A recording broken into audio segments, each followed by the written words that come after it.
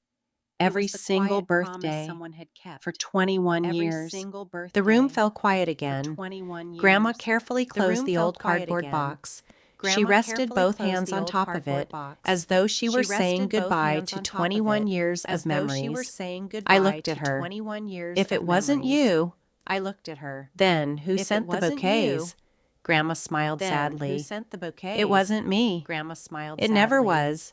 It wasn't She me. slowly stood, It never was. then walked toward the bedroom door. She slowly stood. She looked down the hallway. Then walked toward the bedroom Come door. with me. She looked down the We hallway. walked downstairs together. Come with me. The house was We unusually walked quiet. downstairs together. My father The hadn't house was returned home unusually yet. quiet. My aunt and My uncle were father hadn't gone. returned Only home one yet. person sat in My the aunt and living uncle were room. gone. Grandpa. Only one person He was sat sitting in in the his living old room. chair beside the Grandpa. window.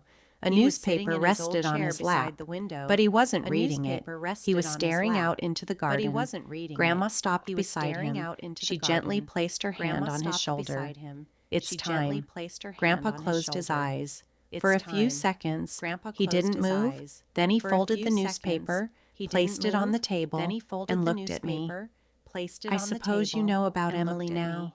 I I nodded. suppose you know I about know Emily she now. saved my life. I nodded. And I know I everyone know has she been saved my carrying that life. pain ever since. And I know everyone has But I been still carrying don't that pain know ever since. who kept sending But the I still flowers. don't know Grandpa who let out kept a sending the long breath. flowers. Then, Grandpa for let the out a first time in long my breath. life, Then, I saw for tears the in his first eyes. time in my life, I did. I I saw couldn't tears speak. in his He eyes. continued. I did. Every I year, couldn't speak. every birthday, He continued. for Every 21 year, years, every birthday, he reached into the drawer for beside 21 his years, chair. He From reached into the inside, drawer he beside pulled his out a chair. worn leather envelope. From inside, It was thick. he pulled out a very worn leather thick. envelope. He handed it It to was me. thick. Inside were Very florist thick. receipts. He handed it to one me. for every single Inside were birthday. florist receipts. 21 receipts. One for every Every single one of them birthday. paid in cash. 21 receipts. I left Every before one of everyone them woke paid in up. cash. I drove I to the left flower before shop. everyone woke up. I paid. I drove to And the I flower told them shop. never to tell I anyone. paid. I looked And I up. told them never to tell Why? anyone. Grandpa looked looked up. toward the family Why? photographs hanging on the wall. Grandpa looked toward the family Because after photographs Emily hanging on died, the wall. This Because family after stopped Emily celebrating died, birthdays. This We family smiled. stopped celebrating We sang. birthdays. We cut we cake. smiled. But we sang. inside, We cut we cake. remembered what that But day had taken inside, from us. We His remembered voice what that trembled. day had taken I from couldn't let us. your birthdays His become voice days trembled. of sadness. I couldn't let So I your made birthdays myself a become days of promise. sadness. As long as So I was made alive, myself a promise. you would wake up every As long as birthday I to was flowers. alive, I you wiped would away wake up every tears. birthday to flowers. But why I anonymously? wiped away tears. Grandpa smiled. But why anonymously? Because they weren't from me. Grandpa smiled. They were from Emily. Because they weren't from The words me. settled over the room. They were from Emily. I suddenly understood. words settled over He the never room. wanted credit. I He suddenly wanted understood. Emily's kindness He never wanted to continue credit. long He wanted after she Emily's was gone. kindness to Then continue another long thought after crossed she my was mind. gone. The Then another butterfly. thought crossed my mind. How did it end up in the The bouquet? butterfly. Grandpa looked down at his How hands. did it end up They in the found bouquet? it after the Grandpa looked explosion. down at his hands. It had They broken found away it from her after the necklace. explosion. I kept it. It had broken for away 21 from her years. necklace. It stayed in the kept it envelope with the for florist 21 receipts. years. It This stayed in the year, envelope with the florist When receipts. I opened the envelope, This year, it must have slipped when I into the opened the flowers envelope, without me noticing. it must have slipped into So, the flowers I without me whispered. noticing. It was never So, supposed to reach me. I whispered. He slowly It shook was his never head. supposed to reach No, me. but He slowly perhaps shook his head. Emily thought No, it was finally time. But perhaps None of us laughed. Emily None thought of it us was finally argued. time. For a None moment, of us laughed. that None of impossible us thought argued. somehow felt For a comforting. moment, that The impossible following thought morning, somehow our felt family did comforting. something we hadn't The done following together in more morning, than 2 Our decades. family did something We we hadn't visited done Emily. together in more than 2 Her grave decades. wasn't in the We cemetery. visited Emily. After the Her grave explosion, wasn't in the the cemetery. family had buried her After beneath the the old oak explosion, tree she loved the most, family had buried her the same beneath the tree old from oak the tree she photograph loved I'd found in most. the attic. The same The tree grass from the around it was photograph I'd perfectly found cared in the for. attic. Fresh The grass flowers around it already was rested perfectly beneath the cared for. stone. Fresh Grandpa flowers already smiled rested quietly. beneath the stone. I came here Grandpa every smiled week. quietly. For several I minutes, came no here one every spoke. week. My For father several stood minutes, no silently one beside the spoke. grave. My aunt father cried stood softly. silently beside the grave. My uncle stared at My the ground. aunt cried softly. My uncle stared at the ground.